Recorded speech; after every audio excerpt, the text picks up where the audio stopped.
Hello everyone, welcome to the tax show. I am C A Rahul Tiwari और आज हम discuss करने वाले हैं about H U F, that is Hindu undivided family. तो क्या है एच यू एफ, कैसे इसे क्रिएट करते हैं, इस पे क्या टैक्स इम्प्लीकेशंस हैं और हमें टैक्सेस बचाने में ये कितना हेल्प करता है, इन सब पे आज बात होगी। तो समझते हैं पहले कि एच यू एफ है क्या। एच यू एफ यानी हिंदू अनडिवाइडेड फैमिली एक सेपरेट लीगल एंटिटी है। सेपरेट लीगल एंटिटी मतलब जैसे हमारा एक अलग से पैन कार्ड होता है, वैसे ही एच यू एफ का भी एक पैन कार्ड होता है। जैसे हम अपना इनकम टैक्स का रिटर्न फाइल करते हैं, वैसे ही एच यू एफ भी अपना रिटर्न फाइल करेगी।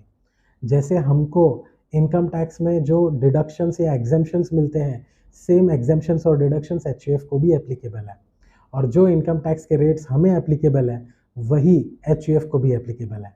तो इन सिंपल वर्ड्स अगर समझे तो एच यू एफ को क्रिएट करने का पर्पज़ यही होता है कि अपनी इनकम को एच यू एफ में कुछ हद तक स्प्लिट किया जा सके और अकॉर्डिंगली टैक्स बेनिफिट लिया जा सके।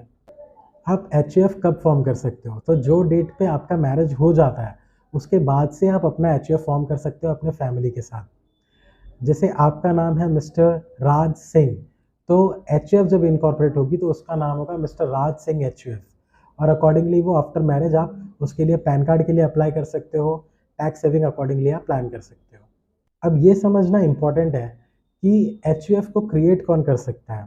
तो एच यू एफ को क्रिएट किया जा सकता है by Hindus, by Jain, by Buddhist and by Sikhs. जो कि हिंदू सक्सेशन एक्ट में मैंशनड है, वही लोग हिंदू अनडिवाइडेड फैमिली को क्रिएट कर सकते हैं। अब जैसा कि हमने समझा कि एच यू एफ एक सेपरेट लीगल एंटिटी है, तो वो अपने नाम पे बिजनेस भी कर सकती है, वो इन्वेस्ट कर सकती है एफडीज पे, शेयर्स में, म्यूचुअल फंड्स में, उसके नाम पे प्रॉपर्टी भी ओन कर सकते हैं और उस पर रेंटल इनकम भी वो अर्न कर सकती है। तो ये सारे इनकम एच यू एफ के इनकम माने जाएंगे, ना कि एच यू एफ के मेंबर्स के इनकम माने जाएंगे। और उस पर टैक्स भी एच यू एफ को देना पड़ेगा। तो जैसे कि ये सारे इनकम्स एच यू एफ के हैं, वैसे ही एच यू एफ इस इनकम के सामने एक्सपेंसेस और डिडक्शंस भी क्लेम कर सकती है। एच यू एफ अपने मेंबर्स को सैलरी भी दे सकती है। एच यू एफ अपने मेंबर्स के लिए इंश्योरेंस पॉलिसी लिया है तो उसका भी डिडक्शन वो क्लेम कर सकते हैं। और जो स्लैब रेट इंडिविजुअल को एप्लीकेबल है, same slab rate H U F के लिए भी एप्लीकेबल है। अब एच यू एफ हमको टैक्स सेविंग करने में कैसे हेल्प करेगा, वो आइए एक एग्जाम्पल से समझते हैं। फॉर एन एग्जाम्पल, मिस्टर राज है, उन्होंने अपनी वाइफ, सन और डॉटर के साथ में एक एच यू एफ को स्टार्ट किया। और मिस्टर राज के फादर जो है, उन्होंने एक प्रॉपर्टी थी उनके नाम पे, जो एच यू एफ पे ट्रांसफ़र कर दी। तो अब वो प्रॉपर्टी एच यू एफ के नाम पर है और उससे एनुअल रेंट जो आ रही है साल की, वो है 7.5 लाख रुपए। और मिस्टर राज की जो पर्सनल इनकम है फ्रॉम सैलरी, वो 20 लाख रुपए साल की वो कमा रहे हैं। तो अब कैलकुलेशन देखते हैं कि अगर एच यू एफ को फॉर्म नहीं किया है तो क्या टैक्स आ रहा है, और अगर एच यू एफ फॉर्म कर लेते हैं मिस्टर राज, तो कितना टैक्स आ रहा है। तो अगर मिस्टर राज ने फॉर्मेशन एच यू एफ का नहीं किया है, तो उनकी सैलरी है 20 लाख रुपए, रेंटल इनकम आ रही है 7.5 लाख रुपए। तो जैसा कि हम जानते हैं कि हाउस प्रॉपर्टी पे हमको 30% का स्टैंडर्ड डिडक्शन मिलता है, जो भी इनकम हम हाउस प्रॉपर्टी से कमाते हैं।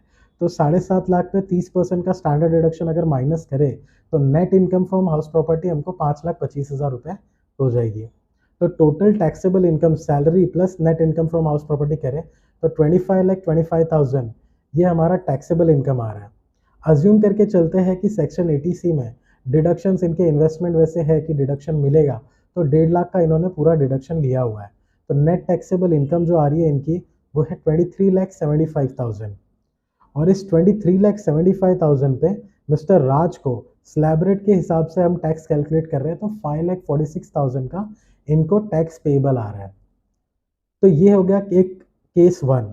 अभी अगर सेकंड केस में देखें और मिस्टर राज ने अगर एच यू एफ फॉर्म कर लिया है, टैक्स प्लानिंग उन्होंने की है, तो मिस्टर राज के पर्सनल इनकम टैक्स रिटर्न में सिर्फ सैलरी इनकम 20 लाख की है, वो टैक्सेबल हो जाएगी। तो वो 20 लाख की उनकी इनकम हो गई और उसके सामने सेक्शन 80C में 1.5 लाख का उनका इन्वेस्टमेंट था, तो डिडक्शन ले लिया। नेट टैक्सेबल इनकम हुआ 18,50,000 और स्लैब रेट के हिसाब से कैलकुलेट करके टैक्स आ रहा है 3,82,200।